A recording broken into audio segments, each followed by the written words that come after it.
Forget what you thought you knew about the old tribes of the icy north. These people, now imagined as wild, unkempt, and savage, were often cleaner than the royalty of their time. By medieval standards, they were practically glowing, while much of Europe clung to filth like it was holy. The Norse communities, especially those from the coastal black clans of Fornmark, bathed weekly. That's more often than some modern folks manage, and they did it with soap crafted from animal fat and ash. The scent was earthy, bold, and a reminder of fire and nature. Compared to their neighbors who smelled like moldy turnips in war, they might as well have been dipped in lavender oil. Black Viking men weren't just warriors, they were deliberate. They braided their thick hair with pride, combed it smooth with carved bone tools, trimmed their beards to a sharp perfection, and filed their nails like craftsmen tending to sacred instruments. Many carried grooming kits carved from ivory or iron attached to their belts. Pulling up to a longhouse for a date with braided hair, polished skin, and sweet breath wasn't vanity. It was strategy, and the women noticed in the sagas of the Black Coast. It's said that when the warriors of Nero landed on foreign shores, local women watched from behind their veils and windows, whispered, and wondered. Compared to their own men, who still had straw in their armpits and shame on their tongues, the Black Vikings looked like gods. Even monks recorded it bitterly. One Anglo priest scribed in the Book of Wormfield complained that Viking men were unfairly clean and tempted good Christian women with their fragrant skin and silken braids. They called it cheating with soap, but this wasn't just about seduction. In Black Viking culture, hygiene was status. If your skin was clean and your locks were tamed, it meant you were free. If your nails were chipped and your breath sour, people assumed you were enslaved, cast out, or just too lazy to scrape off a single lice egg for your lover. And for Black Viking women, the standards were just as high and just as fierce. They noticed every detail: the shine in your teeth, the neatness of your locks, whether your cloak smelled of cedar oil or goat sweat. A man who didn't clean under his nails was dismissed with one glance. She walked away with a better one, probably his cousin, but don't mistake this cleanliness for vanity. It was ritual. Before any feast, warriors gathered around steaming barrels, dipping their faces and arms, cleansing their skin not just of dirt but of fear, distraction, and weakness. Before heading into war, they bathed. Before stepping into bed with someone who stirred the blood in their veins, they washed. To them, intimacy was sacred, not something careless or wild. It reflected who you were and the gods you walked with. You didn't offer yourself to someone half clean or half ready. You came prepared, spiritually sharp, physically worthy, emotionally present, because in their world, if your scent was bitter and your breath foul, it wasn't just a turn-off, it was an insult. Even their enemies noticed. The monks of the English kingdoms wrote angrily about how the Norse black warriors seduced local women simply by showing up freshly bathed, hair shining, hands soft from grooming oils, and smelling faintly of smoke and flowers. It wasn't even a fight. The women chose them, and in a world that mostly reeked of mud, blood, and mold, clean was king. One bitter monk, whose words now survive on parchment, complained that these so-called pagan devils were winning women's hearts, not with spells or silver, but with soap. You heard that right. Soap made from animal fat and ash, rubbed over the body, rinsed in cold river water, and finished with oils pressed from wild herbs. It smelled like survival, like control. It's like a man who knew his place in the world and wasn't afraid to be seen, and that was irresistible. Before you imagine these Black Viking warriors as nothing more than battle-worn brutes with frostbitten feet and ragged hair. Remember this. They stood tall, clean, and confident. Their bodies were strong, but also smooth. Their presence filled a room, not with noise, but with quiet power. When they looked at you across the fire, when they moved close, and spoke in that low voice filled with smoke and steel, you didn't run. You listened, because in a world of chaos, death, and cold, sometimes the most seductive thing a man could offer was clean skin, good breath, and the promise that he knew exactly what he was doing. If you think romance in Viking society was just grunting over a slab of roasted meat, think again. These were not just warriors, they were poets, strategists, and sometimes sweet-talking charmers who flirted like their lives depended on it. And sometimes they did. In the black coastal kingdoms of Fjordmark, love wasn't whispered in the dark, it was written, sung, and carved into bone. Poetry was everything. And not just any poetry. They had skaldic verse, an ancient tradition, packed with metaphors so dense they could twist your tongue and your heart at the same time. A black Viking man didn't just say you were beautiful, he'd compare your walk to the way the sun danced on the sea, your voice to the whisper of wind and pine trees, your hair to flax soaked in gold. A real man didn't just offer compliments, he built an epic around you. But this poetic seduction wasn't casual. It came with rules, risk, and power. Because if a man dared to compose a poem about a woman without her permission, especially one that hinted at intimacy, he wasn't just being disrespectful, he was stepping into dangerous legal territory. In the Black Viking law scrolls of the GRG's code, it was clear, if you wrote something obscene, humiliating, or suggestive about a woman without her consent, you could be punished. The sentence ranged from heavy fines to exile, or if the insult was sharp enough, death. Yes, death. Over a poem. That's how seriously they took a woman's reputation and the power of words. And the women weren't passive, not in the least. If a man's poem was weak, crude, or unimpressive, the woman Kudon often did hit back with a verse so brutal it left scars deeper than any blade. Some of the fiercest Black Viking sagas tell of women whose poetic retorts were so sharp they made warriors leave the feast humiliated. And in one tale, a suitor was so wrecked by a woman's poetic rejection that he gave up on love entirely and joined a mountain monastery. She didn't just reject him. She rewrote his destiny, because in that world, poetry was power. It could open doors. It could start blood feuds. It could make you a legend or get you buried. Flirting wasn't about looks or smooth talk. It was about your ability to weave words into magic. If your verse didn't reference the moon, the fjord, a storm, and maybe a wild animal or two, you weren't trying hard enough. And if your metaphors fell flat or came off arrogant, the woman you were trying to impress could recite a counterverse. In front of the entire longhouse, with the fire roaring and every eye watching, and turn your name into a joke that echoed for generations. But it wasn't all battle rhymes and public shame.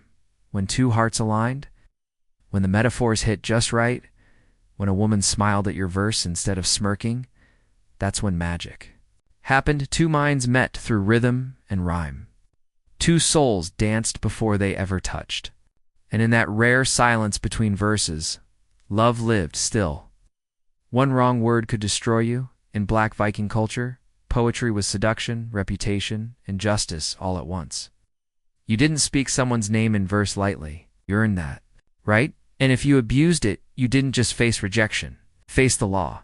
So next time someone talks about Viking romance like it was all brute strength and no soul, remember this. In the world of the Black Norse, the deadliest thing a man could carry wasn't a sword. It was a verse.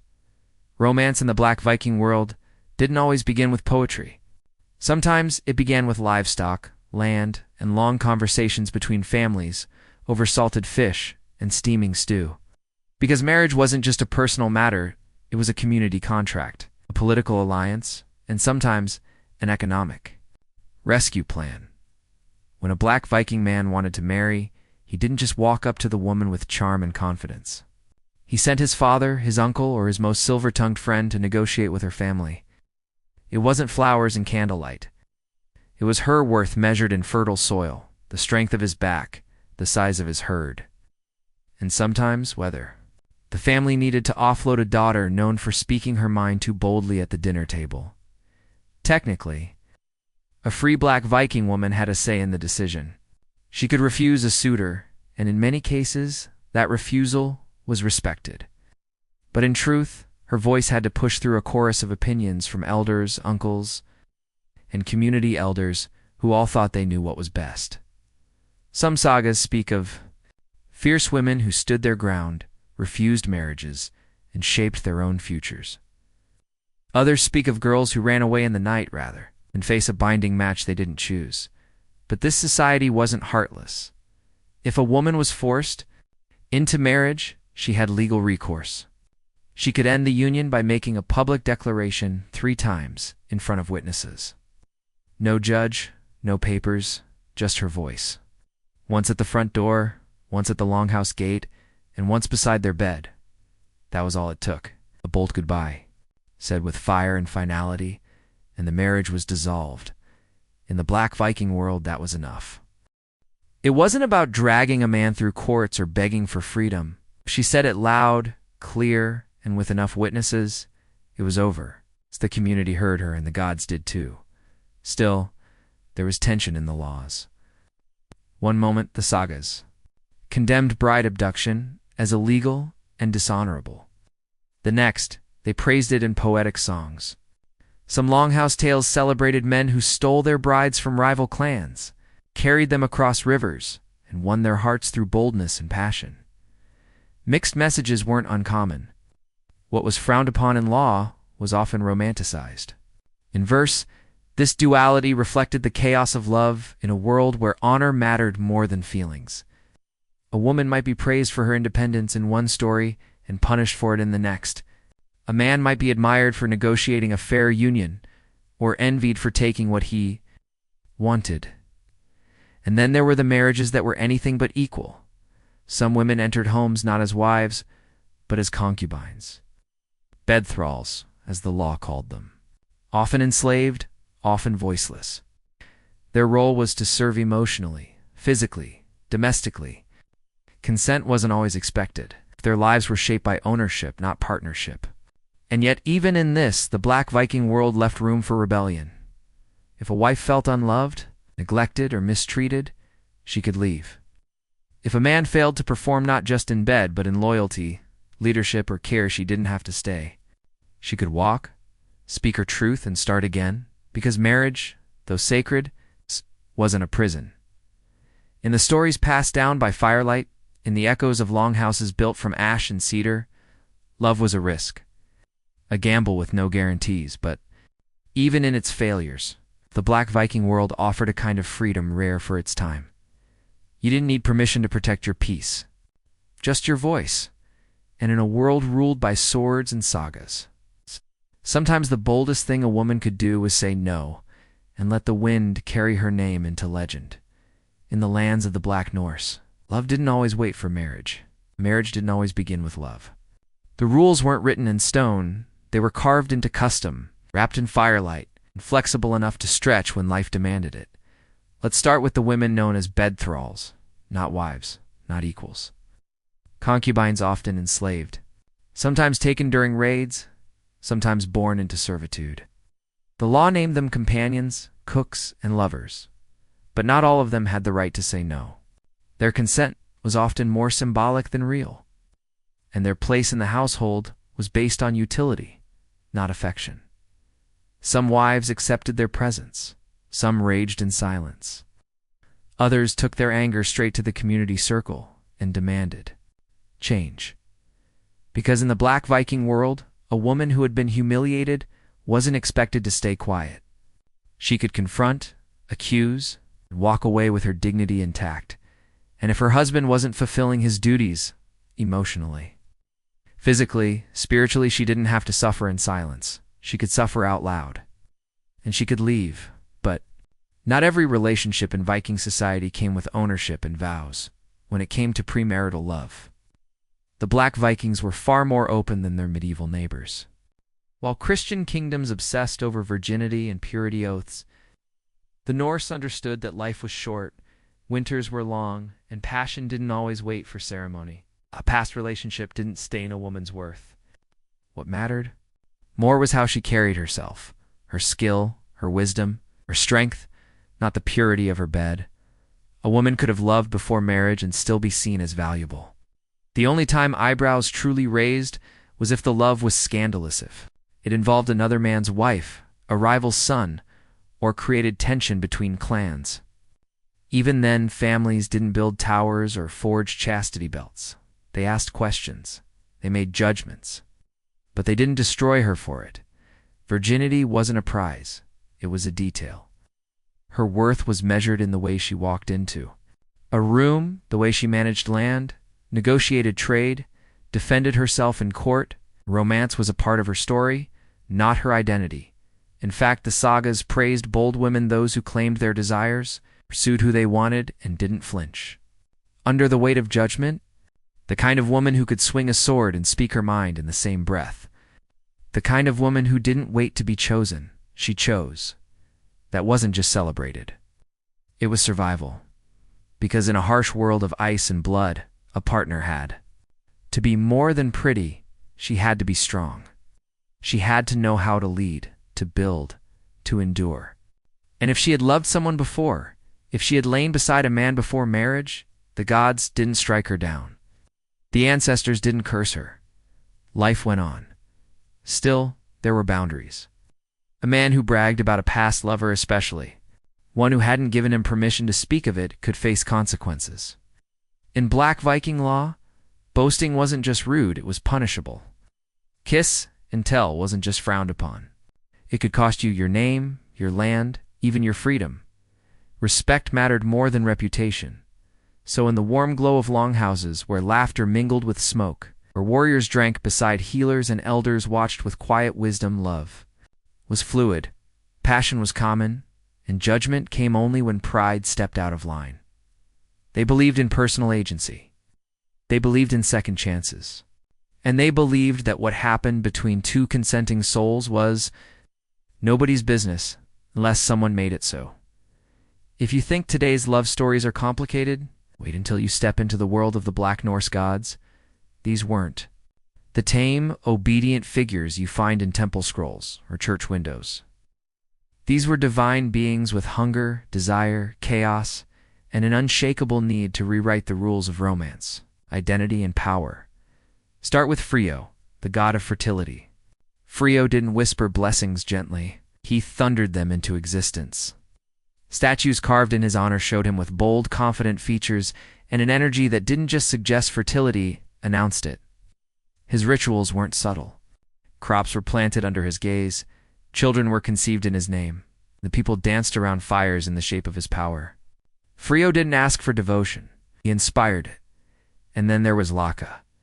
No trickster in all the myths carried more mystery than Laka, the shapeshifter. In one legend, Laka transformed into a murrain. Not a metaphor, but an actual female horse. Distract a powerful stallion. It worked a little too well. Laka got pregnant and gave birth to an 8-legged horse, which he later gifted to the gods.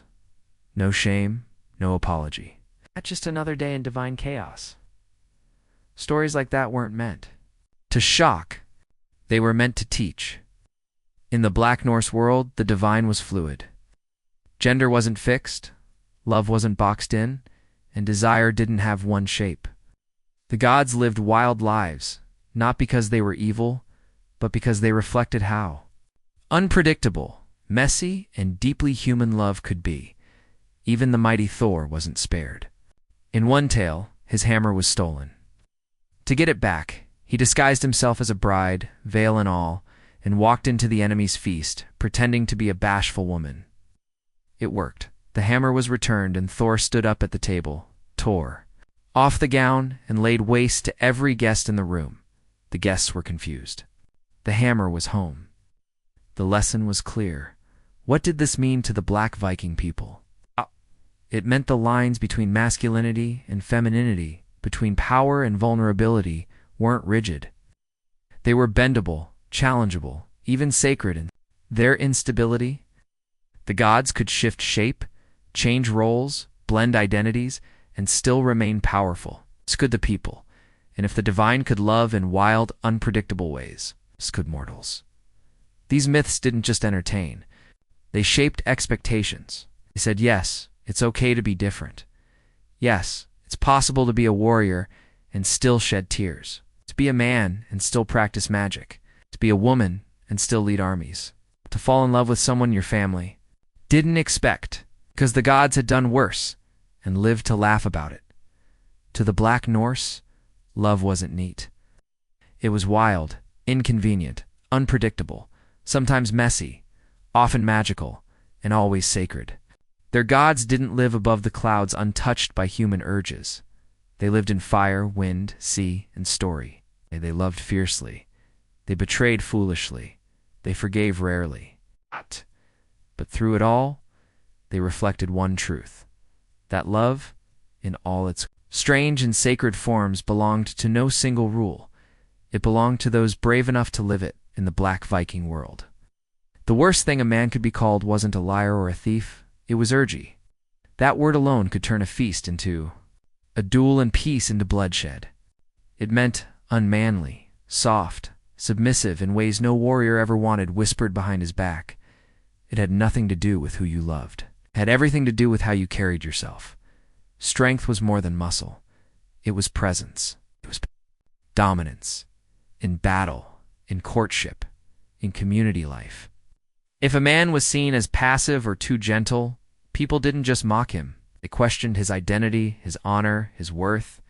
And in those icy longhouses where reputation mattered more than breath, a single insult could end in a blade to the gut. Women had more space to move. Black Viking society was still male-dominated, yes, but women could own land, speak at gatherings, divorce their husbands, and command respect. A woman who was bold wasn't shamed. Sometimes she was feared. Sometimes she was celebrated. But if a man crossed the wrong emotional line, it was different. Take the magic of Sedra, a sacred form of Norse ritual rooted in emotion, foresight, and control. It was powerful, transformative, mysterious, and it was considered a woman's art.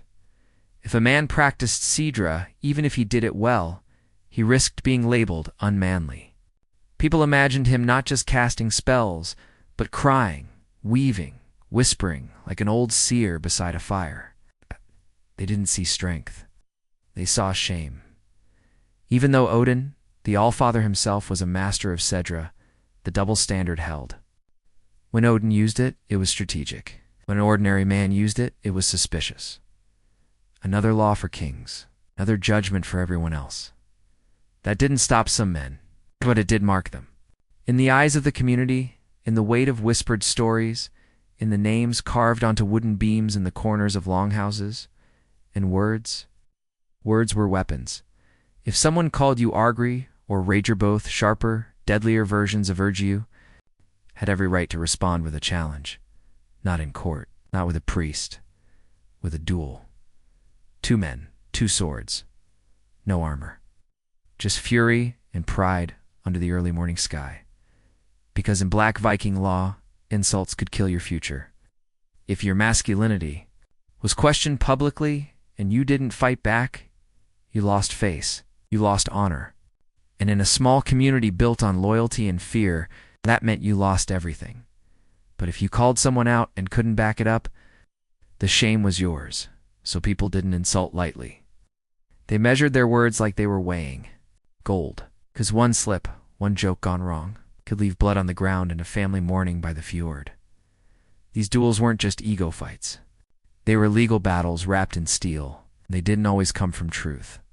Sometimes it was about perception, a rumor, smirk, a song told too loudly at a feast. You didn't need evidence, you just needed people to believe it, which made every glance, every phrase, every raised eyebrow a potential spark in this world. Masculinity wasn't just about who you were. It was about who others thought you were. You could build a farm, raise a family, lead a raid. But if one man questioned your fire in the bedroom or your grip in a fight, your whole story could unravel. Reputation was survival. A man's name carried weight. If it was mocked, if it was stained, he either cleared it with steel or vanished into shame. And for the women watching from the side, sometimes smirking, sometimes mourning, they understood the truth. In the Black Viking world, love was fierce, but pride was fatal. In the Black Viking world, love and loyalty were bound by honor, but betrayal burned hotter than fire. Adultery wasn't just about breaking a promise. It was about shaming a name, insulting a bloodline, and disrupting the balance of community. And once it happened, the consequences came fast and hard. If a married Black Viking woman was caught being unfaithful, The shame didn't just fall on her, ignited the fury of her husband, her family, and sometimes her entire clan. A man could publicly denounce her, claim back his dowry, and in some cases, draw his sword. If the other man was foolish enough to linger near the village, he might not walk away. If he had brothers, they'd fight back. And just like that, a marriage turned into a blood feud.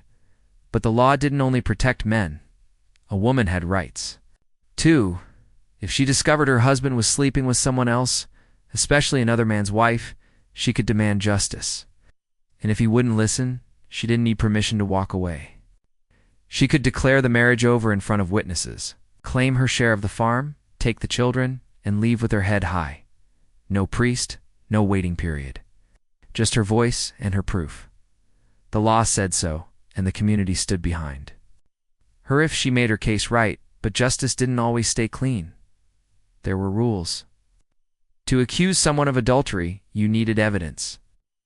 That meant catching them in the act, or bringing in witnesses, which turned betrayal into a spectacle.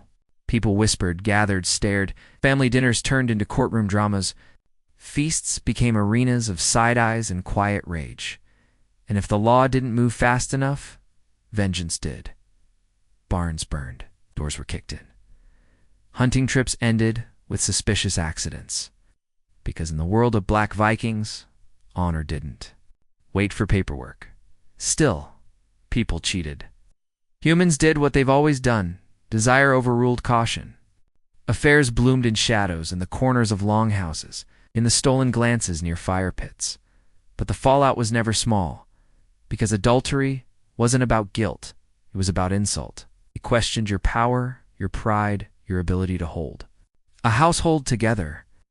And that hit deeper than love. Even the gods weren't spared. In old sagas, divine figures raged over betrayals, cursed rivals, turned ex-lovers into stone or beasts, because in their image humans lived and suffered, and while public shaming was a weapon often used, so was silence. Some betrayed partners didn't shout. They packed their things quietly, stood before the household, declared the union finished, and walked out under the open sky, never looking back. Some took the goats, some took the children. All of them took their dignity. So no, there were no scarlet letters in the Black Viking world. There were lawsuits, there were duels, there were poems sharper than blades. And sometimes, there were curses whispered over cups of herb wine in the still of night. Adultery didn't always end in death, but it always left a mark. Not every love story began with a glance, crossed the fire. Some started with herbs crushed. Under moonlight, whispered words in an ancient tongue, and a quiet prayer to spirits that danced beyond the veil. Because in the world of the Black Vikings, love wasn't always earned. Sometimes it was conjured. This wasn't fairy tale magic. It was sigilled power, sacred and strange, used to shape feelings, summon longing, and bend the will of hearts too stubborn to see what stood in front of them. Women were the keepers of this magic, studied it from elders, passed it down. Through silence and symbols, they brewed potions, tied charms with knotted threads, burned roots, while chanting songs no man dared to interrupt. Their power was respected, sometimes feared. Because when a woman practiced Sidra, she wasn't just seeking affection. She was reshaping fate. But men, if they dared to use Sidra, the judgment was swift. In the Black Viking world, Sidra was feminine power. A man who used it was seen as unnatural, suspicious, soft in ways that threatened his standing. People believed he must also be weaving cloth, shedding tears, and humming lullabies beside a loom. The image didn't match their idea of strength. Even when the All-Father Odin used Sidra, critics whispered. Some called it strategic, others called it shameful. The double standard was real, but Odin didn't care. He had one eye and the wisdom of worlds. Public opinion didn't shake him. For ordinary men, though, the risk was high. Still, many tried. Because when the heart ached and the poems failed, some turned to roots and runes. Love spells came in many forms, sweet teas, enchanted trinkets, even wild dances performed under starlight. Some spells whispered softly, promised the warmth of affection. Others warned that if love wasn't returned, misfortune might visit your cows, your crops, or your peace. Not everyone believed, but few were bold enough to mock it, and when it came to avoiding children, herbs were the first line of defense. Viking women didn't have scrolls of science, but they had knowledge born from generations. Juniper, mugwort, wild carrot plants with bitter tastes and powerful reputations. They used these to slow down pregnancies, to space their families. To protect their freedom, even extended breastfeeding was used not just for the child's health, but as a deliberate act of spacing. Not romantic, maybe, but smart. Black Viking women didn't just raise families. They managed them with strategy and instinct. Unlike the neighboring kingdoms wrapped in guilt and purity laws, Black Viking love wasn't obsessed with shame. Children were a blessing, yes, but sex wasn't always about reproduction. It was connection. It was power. It was survival. Sagas told of couples who fell in love, drifted apart, separated, and still met at feasts as equals. Love was real, but not always eternal. Honesty made their stories feel more human. Still, when love magic went wrong, the consequences could be wild. A poorly cast charm could backfire. People feared that misuse might summon confusion, not romance. Some said it could twist emotions, stir fights, or draw the attention of angry spirits. Magic had its price. You had to be sure before you called on it. But for those willing to risk it, for those who didn't fear the gods or gossip, Sidra offered a final hope. When words failed and gestures were ignored, there was always the old way, so they stirred. The herbs tied the knots, whispered the names, and waited for love to answer. There were no closed doors in a Black Viking home, no do not disturb signs, no separate bedrooms. It's just one long house built from timber, packed with bodies, blankets, and the never-ending need to survive the cold. Privacy wasn't just rare. It didn't exist. The whole family slept, together. Parents, grandparents, children, farmhands, even the goat that wandered in during the snowstorm and never left. Some slept on benches, others on piles of straw, all sharing one roof, one fire, and whatever warmth they could create. So when it came to love, you didn't get soft lighting and quiet music. You got the sound of snoring from the corner, the baby fussing near the stew pot, your cousin trying not to make eye contact. But that didn't stop anything. Black Viking. Culture accepted intimacy for what it was, natural, necessary, and often impossible to hide. Couples didn't sneak away into the woods or build secret chambers. They turned over under the furs. They found moments when the room was quieter or the fire was low, and everyone else pretended not to notice. They called it strategic pretending. No. One acknowledged what was happening. No one pointed. You stared at the fire and thought about fish. Or you stirred the soup just a little longer until the moment passed. It was a community built on resilience, not shame. If you had a little wealth, you might hang a tapestry or stretch a curtain between sleeping areas. It wasn't much. A thin wall of fabric. But in a world where winters lasted forever, that thin curtain could feel like freedom. Still, most people didn't have that luxury. So they made do. Timing, discretion, and a little courage went a long way, and even though there were no locked doors, there was no guilt either. Black Viking society didn't obsess over modesty the way later Christian Europe did.